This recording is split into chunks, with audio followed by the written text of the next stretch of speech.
Welcome back to Bruno Tuner and welcome back to Laguna Seca. Last time you saw us, we had covered David's side of the journey, how he conquered a few other tracks on the way and got to live out his racing dreams on a budget-built 350Z turned into a weekend weapon.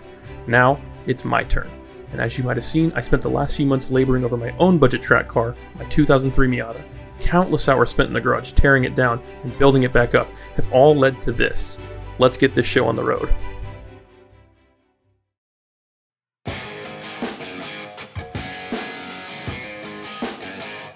Laguna Seca, 2¼ miles of the finest tarmac nestled in the mountains of Monterey. Originally built in 1957, this track is arguably the pinnacle of road racing in the United States. IndyCar, Trans Am, Can-Am, IMSA, Moto America, and Intercontinental GT, and so much more. So much history is held in these 11 turns, including the 5.5-story drop that is the infamous corkscrew. So many years of dreaming, of driving on this track. Now, it's my turn.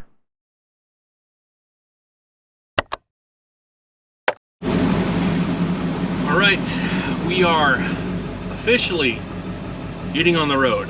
There's a lot of stuff that had to get done last night, including rewiring an entire trailer and installing some airbags in the back of David's truck to help with some squat from all the weight. But we're ready to go now. Everything's loaded up. I've got my bike back here. The Miata's all tied down and plenty of gear in tow as well. So first stop, we're gonna go ahead and get some fuel down the road, grab a bite to eat, and start putting some miles behind us.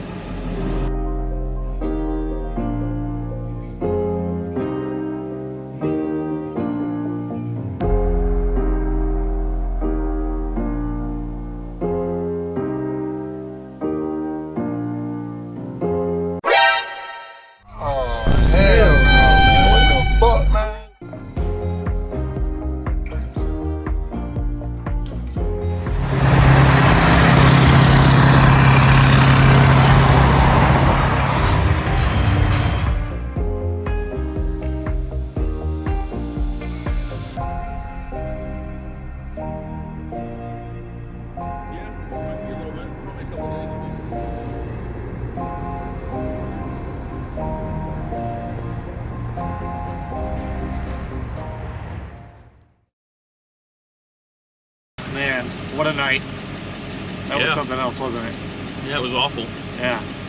Man, so we got a hip camp, and if you're not familiar with what that is, it's basically just Airbnb for camping. People will host their land or whatever they have for you to go and camp at. And the address took us to a gate. We had instructions and put in the gate code. No matter how we did it, it wouldn't work. Tried calling the hip camp, texted her, nothing. So we ended up just parking there and going to sleep. I slept basically in a ditch in my sleeping bag. Taylor slept in the truck. Needless to say, I don't think you could imagine probably a worse night of sleep, but that's what we got last night. So Waffle House cured us of our depression and tiredness, and now we're over here in Love's in Amarillo and about to head on our way. But yeah, it's been a morning already, hasn't it? Yeah, we had to try to recover a vehicle out of a ditch. Yeah, we did some overlanding. I'm glad we don't have the footage of that. That was a little embarrassing, but everything's good. We're about to hit the road. We got many hours in front of us. So. Yep, plan is to try to make it to Flagstaff today if we can. So I think it's about 8 hours away. Yeah. So we should probably get going here soon. Yeah, we got we'll do it. It's fine. We got this. All right. Let's do it, man. See you guys on the road.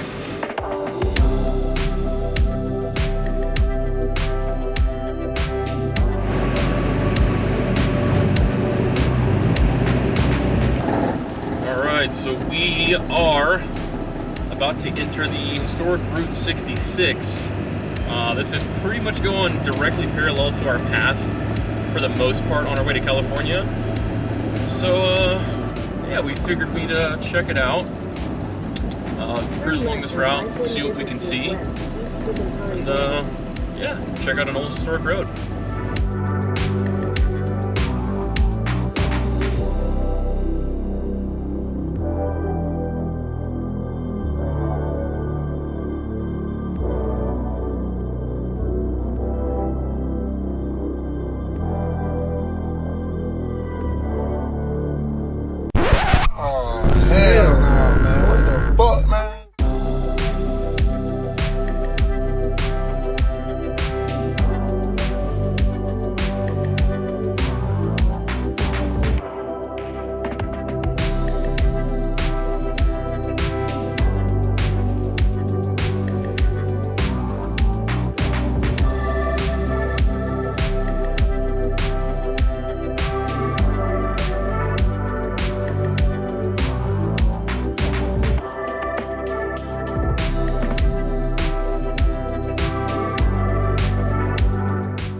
After the third day of driving, we powered on to California City, a dystopian land that never was. This was truly a strange place.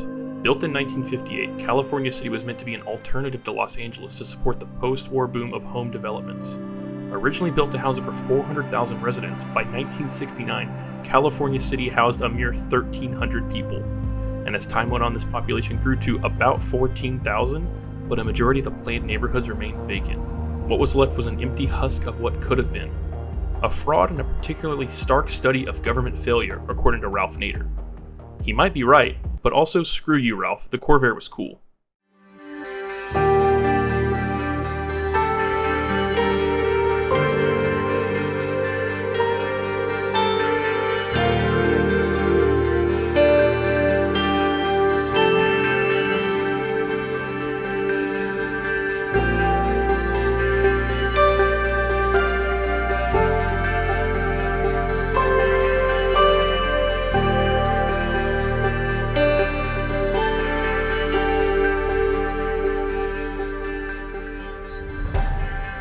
The rest of the drive was fairly uneventful. We pushed on city after city, spending an embarrassing amount of money on fuel until we finally reached the promised land, Laguna Seca. Just a reminder, folks, we officially have merch. Our great friend Garrett absolutely killed it with this design, and we are super proud of it. 100% cotton and a fun design a la Schoolhouse Rock, certified for silly guys and gals.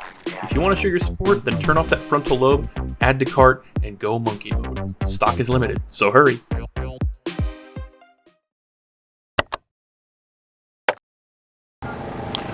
Alright, we are here, day one at Laguna Seca.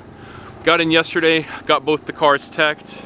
Miata's back here, Z is back here, and everything was looking pretty good so far. David's at the driver's meeting this morning for the time attack guys. I, of course, am just doing HPDE, so my day isn't going to be until Sunday. Weather conditions out here are pretty foggy this morning, a little bit damper everywhere. Hopefully it dries out, because right now everything is soaking wet. You can just see how bad it is here. But nevertheless, we're supposed to have pretty good weather this weekend, so we'll see how it goes. Right now, I'm going to check in with David, see how he's doing, get the car ready, and see whenever his first sessions are, and then we'll try to get some film of that on track.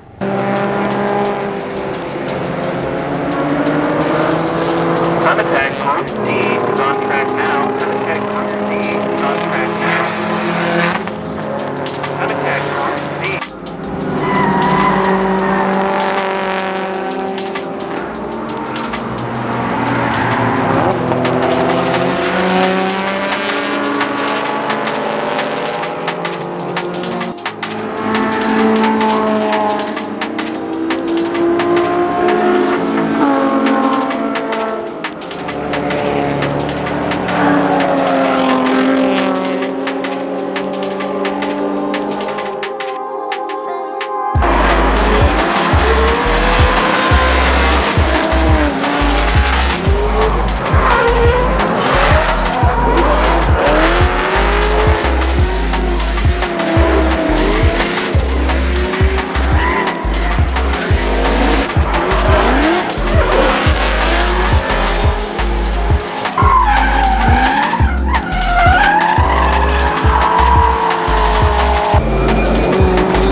So my first time seeing these on track, these are pretty cool. This is called a Rush SR, and you can get these track ready under $40,000. I think they've got like a 1 liter superbike engine that revs to about 11,000 or almost 12,000 RPM. And man, these things are fast. For 40 grand, Can't really beat that for a track-ready car that competes at this level. Pretty cool.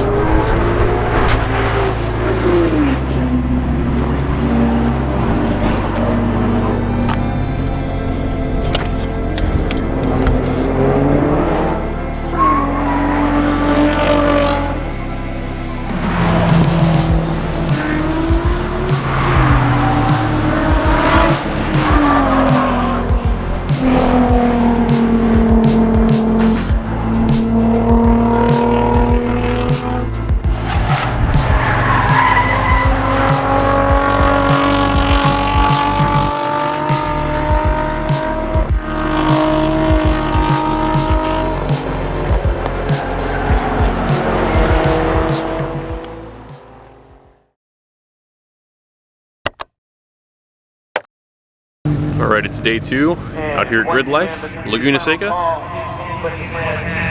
David's still sleepy, but the cars all out here. Everybody's getting a false grid. First up, they're doing like some hardship laps, I think, for guys that missed some stuff. And following that, they're going to be doing the Tesla Model 3 stuff, which is kind of cool, although it's pretty quiet. So we're going to go walk around, check some stuff out. Yeah.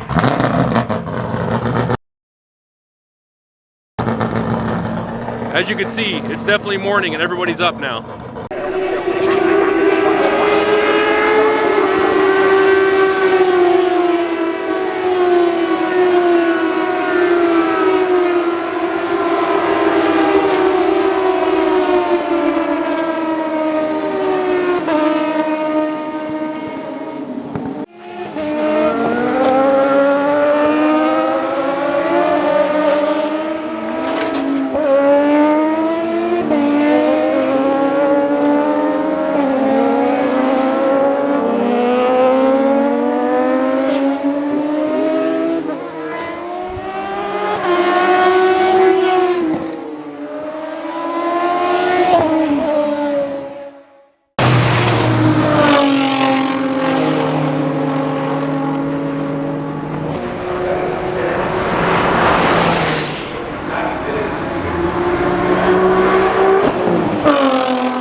So I was taking some video of this absolutely sweet Audi on track, and then I noticed the smoke in the background, and that's when I realized that it was this car that was on fire. Some of you might have seen this. It was somebody's new Supra that had caught on fire and burned down on track. Talk about my worst nightmare. I couldn't imagine losing a car in this fashion, and my heart goes out to this guy. Luckily, he was okay, but it just goes to show how quickly you can lose it all on track. So I took the rest of the day to enjoy the sights on track and go check out some racing. And man, if you have not been to a GRIDLIFE event, you have got to experience this. The caliber and the difference in cars that you can see on track is astounding. Just look at this clip.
So far, the car has been performing great, definitely exceeding my expectations of a car I cobbled together over the last couple months in my garage.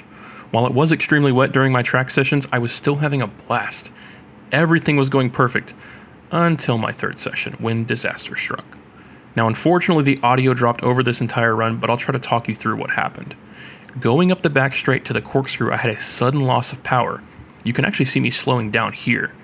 Immediately, I knew something went wrong and I hobbled into the pits. My car died as I pushed in the clutch and failed to start up. I feared the worst, and unfortunately, the worst came true. So what happened, man? Well, we built the car, made a 3,000-ish mile journey, did a few laps, and then the bottom end let go. But that's racing, ain't it, folks?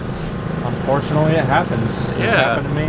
It's happened to the Speed Academy, even when they take preventative measures on. It's one of those things, man. I'm not sure what happened. I was heading up turn 5 up to the corkscrew, and my forward momentum diminished, and I felt like I had no power. The car was still running okay, and so I brought it into the pit, and as I brought it in, I could hear the bottom end start like rattling, and then the car shut off. And yeah, now whenever you start it up, you can just hear it, the bottom end's done. Had some oil, had some glitter in the oil. So yeah, I guess we're just gonna build it better the next time and come back. That's all you can do. Yeah, dude. That's what I had to do with this old wonky piece of shit. Yeah, I will say, I mean, the car did okay in the wet. I mean, it was very, very wet track, and I was able to get down to like a 206 or something. It was okay. Yeah, it's hard when Nothing it's that too way. Great. It was very wet, and I was stuck behind a lot of people. Yeah. Very slow session cars out there too. Yeah, but it is what it is, man. It was a good trip. It was good to get out here, and I still have a Yamaha CT175 that's Hell fucking yeah. ripping. Hell We're yeah. ready to go hit some trails and make it still worth our time. We got a bunch of alcohol in the cooler. That's right, Good dude. weather. The ocean's right over there. Yeah, dude. You fucking... You earned a please clap from Jeb Bush. Please clap. Yeah. Please clap. Please clap. Please clap for this man. Yeah. You want to hear what the car sounds like? Yeah, let's do it.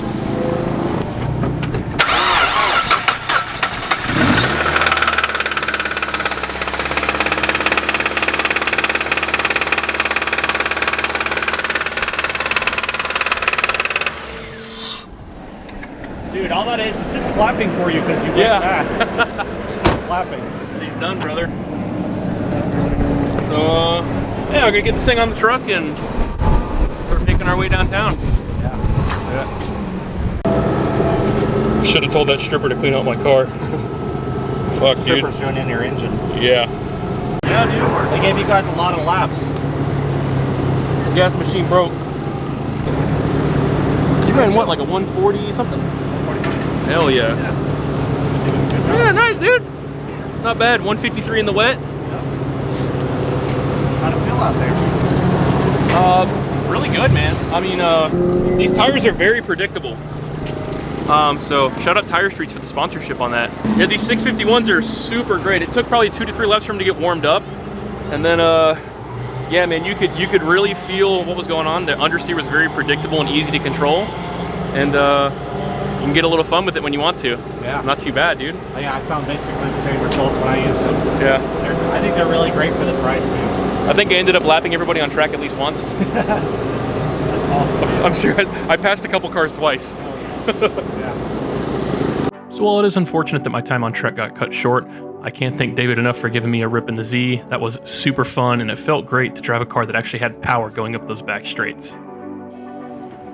So, am I disappointed that I put in a ton of work, drove across the country, got on track, and proceeded to blow up my car? Well, at first, yes, but then I had to reflect. How awesome is it that I'm even here in the first place? I set out to do something and I accomplished it. And even better, I got to do it with my best friend by my side. And honestly, I can't put a price on that. The memories made and experiences had cannot be topped. I mean, how many people get to say they blew up their car at Laguna Seca? I kid. I guess what I'm trying to say is, make time for yourself when you can. Life is short and you won't get it back. Build a cheap car, hit the road, find an event, and make memories.